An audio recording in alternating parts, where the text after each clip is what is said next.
Hey guys, welcome to episode 5. In today's episode I'll be talking about section 2, covering tips that I've got for physics to chemistry all the way to maths. So section 2 is all about testing your knowledge of science. It'll see how good and thorough your knowledge of science is. The people who write the BMAT have said that to answer these section 2 questions, you only need to know approximately a GCSE level of the sciences. But do remember, not every GCSE board covers every single GCSE topic for every science subject. So there might be some topics that your board didn't cover, so it's really important to prepare holistically. If you did AS, biology, chemistry, physics or maths, you may find that a few of the topics that you did in your first year of A-levels, those topics might be really helpful for doing the BMAT, because at AS level you build on the knowledge and understanding of all the science that you acquired back at GCSE. So by having done the first year of your A-levels in these subjects, it might be a bit easier. But don't worry if you haven't done all the sciences for A-level. So now we've kind of established what the BMAT is trying to test and the basic knowledge that you need, let's get to the actual advice. So firstly, in general, it's about timing. Section 2 is quite intense. You have half an hour to do approximately 30 questions. So this works out to be approximately a minute per question. Now, particularly when you're answering these science questions and you're having to work through a load of steps and you're having to, grab knowledge from every corner of your mind to answer these questions, it's really important that you just keep an eye on the clock. What's really important to understand is that in the BMAT, particularly section 2, the hard and easy questions will be interspersed throughout the whole exam. So if you come across a hard question, don't panic, try and work out some sort of reasoning to it. If not, just leave it and carry on. This is because later on in the paper there might be questions where you can score marks a lot easier. And who knows, if you finish the paper early, then you can always come back to those hard questions, and by the time you come back, you may have actually remembered the equation or the sort of knowledge that you need to answer that question. So I want to keep this quite short, so I'm going to go through all the subjects very quickly and I'm going to outline the key things that you should prepare. So for biology, first and foremost, know the basic reactions from photosynthesis to respiration, know the equations that are related to biology, kind of understand the concepts behind biology, just like reasons for adaptations, reasons for nervous transmission. A very good thing about the BMAT is that you get know how science works questions at all. I remember back at GCSE there used to be a huge headache just asking really random questions, but the BMAT tests you purely on the factual, theoretical knowledge of biology. So just really know your theory inside out. Of course, at GCSE you've got B1, B2, B3, know all the 3 modules really well.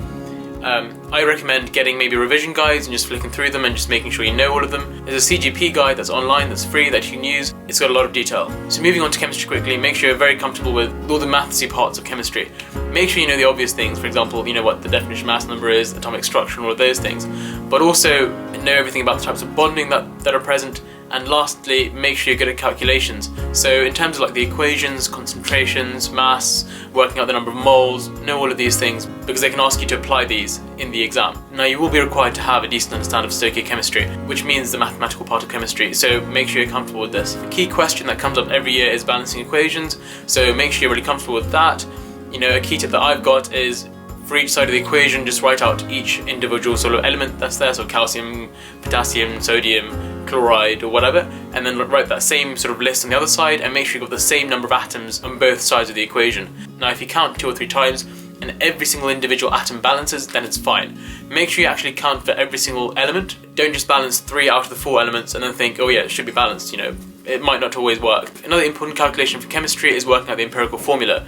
So just remember about what you need to divide. They usually give you like the mass numbers that you need to know. They give you most information that you need to know, so there's no need to memorize the periodic table.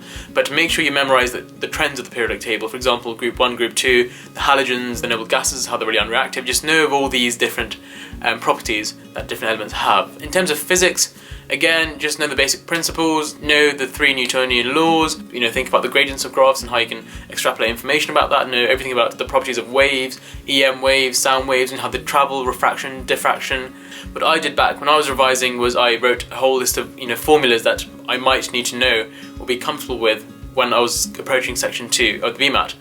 Particularly for physics, like in current for example, there are quite a few useful formulas. For example, V equals IR, fine, that's quite easy. But for power you've got 3 different formulas, P equals IV, P equals I squared R, and then you've got P equals V squared over R. So like these 3 variations of the power equation, you can sort of apply these in different scenarios depending on the variables they give you in the question. So for physics I strongly recommend that you write a list of all the equations that you need to know. Now physics is quite hard, and if you don't do physics at A level and you found GCSE physics quite difficult, I do suggest that you go over your topics quite thoroughly.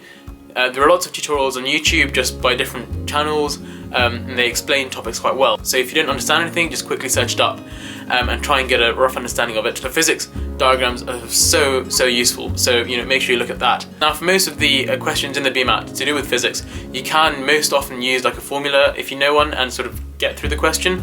But if you can't, if you're clueless, just try and get the scenario they've given you and sort of find an analogy. For example, if you're looking at resistance in wires, now this is a really basic question, but let's say they say, does a thicker wire or thinner wire have a lower resistance? Well, think about it.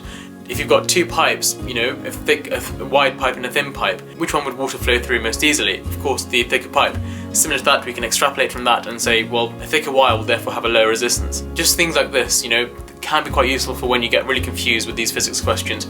Just think outside of the box and find relevant things that is true in real life, and apply it. Know about radioactivity. They love asking about radioactivity, particularly alpha, beta, gamma radiation, and how they have different properties. I don't want to go into all the detail because, this is meant to be a concise video, but if you are unsure about it, go out and look it up quickly and sort of make a few notes on it so you can sort of learn it before the exam. Now, most of you will be doing AS Maths, so you would have gained really good skills from that you can apply to the BMAT. Just be really comfortable with manipulating numbers.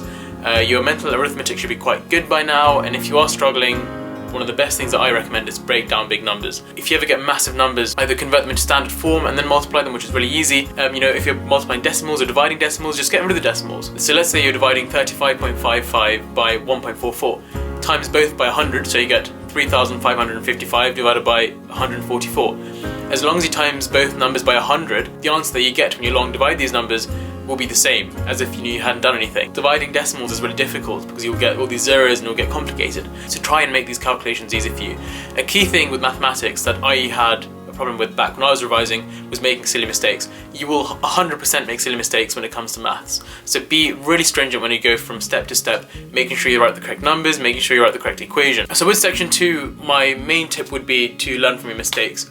So I did say this for section 1 as well, but it's really important for section 2. But more importantly for section 2, when you make mistakes, don't just look at the mistake and understand that one mistake. Go back and look at the whole topic. For example, if you made a mistake on a question to do with circuitry, go up and read all about circuitry again. If you made a mistake about inheritance and recessive dominant alleles, go look it up and learn about Punnett squares and all of those things. Because if you understand the topic, then if you do get a similar question in the exam that's slightly different to the question you got wrong when you're doing mocks, you can still do that question because now you know the topic really well because you revised the whole topic rather than memorising that single answer for that single question you got wrong in the mocks. As always, make sure to look at resources. Use Medify's past paper grader, use the ISC medical book. All the links will be in the description down below. Use BMAT Ninja, that's got loads of questions. There are so many useful resources out there. Again, one I forgot, Uni Admissions. They've got a huge thick book full of so many questions. So just go and do all of these questions, do all the past papers. The more mistakes you make, the more concepts you should go through, the more things you should learn. So I wish you the best of luck with section 2. So if there's one message that I want you to take away from this video is know your equations, and another thing actually, learn the concepts and the explanations behind your mistake as opposed to simply just correcting your mistakes and moving on when you are practicing. But thank you for watching as always. But click on to the next video about BMAT section 3, which is all to do with the essay.